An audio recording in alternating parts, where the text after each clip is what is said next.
all take a look at that map that you have on that wall. Molokai is at the top. Kind of a good picture, maybe during the winter. But most of the land that you see that's light colored on that map is usually red dirt brown. And you can almost exactly trace the boundaries of Molokai Ranch by figuring out where that red dirt is. For over 100 years, Molokai Ranch has had stewardship of those lands. If you fly over Molokai, you see the huge erosion gullies, you see all the Siltana reefs, you see no trees on the west end. That's not how it was. 200 years ago, there was a dryland forest on that part of the island. Molokai was called Aina Momona because it was the most abundant island. It produced so much fish, so many sweet potatoes, so much taro, that people didn't even attack it. It was a place of plenty. Today, after a century of management, or maybe we should say mismanagement, mostly by offshore owners of Molokai, that part of the island is dying, literally dying. 3 of our 5 drinking water wells are going salty because they're being overpumped. We're here today, Council, and I see you smiling, and I know you support Molokai, but we're asking you to do something very, very courageous, and that is protect our island. You have the power to condemn Molokai Ranch lands, and you don't need to ask the state's permission. And you don't need to put up money to buy the land either. The process is pretty simple. You pass a resolution, as you did with Montana Bay, I think that's right, Montana Beach. Montana Beach, you resolved that you needed to condemn that area. You could pass a resolution to condemn Molokai Ranch lands and ask for a fair appraisal of those lands. The community really wants to be in charge of Molokai Ranch. Its foreign Hong Kong owners are not negotiating. And if we can at least get a fair appraisal, the community has already raised a lot of money, at least $100 million, to help to buy the ranch. If you could condemn it, we might have a chance. So, I don't want to say too much more than this because I think that the people who are going to speak after me, and you need to know that some of them go back 1,000 years with their families on Molokai. They have roots that deep.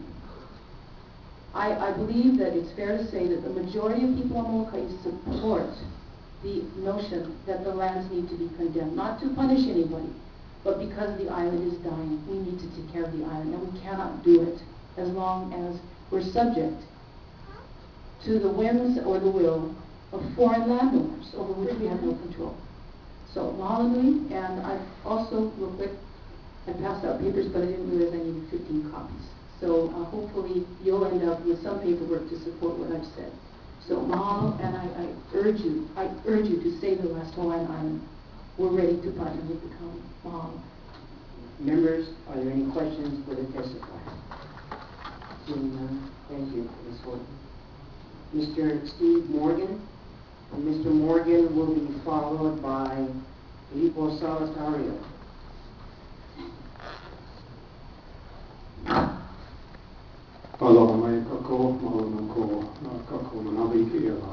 My name is Steve Morgan. I live on the west side of Molokai. That is my home. I'm not a transient resident of that area. My children were born and raised that area. I'm also a utility customer of Molokai Ranch. My family and I, we've seen the demise of Molokai Ranch and observed the failure of planning as each consecutive project Molokai Ranch has pursued has fallen to the wayside until we get to the point where we're at now. Molokai Ranch has abandoned its complete responsibilities to Molokai and placed a large burden upon our community.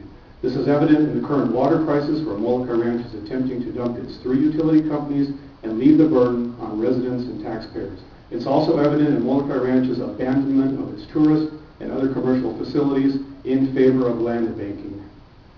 I support the process of eminent domain with the key goal to create a fair market value of Molokai Ranch lands.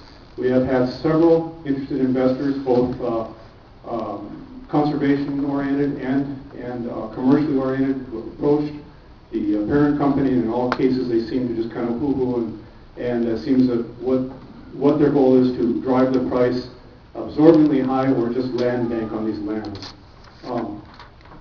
If Molokai lands were sold at fair market value, it is conceivable that private investment could absorb the entire purchase price, leaving little or no burden on taxpayers and to the county.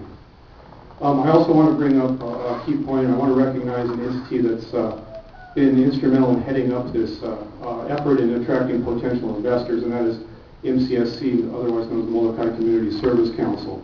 For those of you who may not be aware of this organization, the MCSC is a 501c3 nonprofit organization which has served as a major resource umbrella for Molokai since 1974.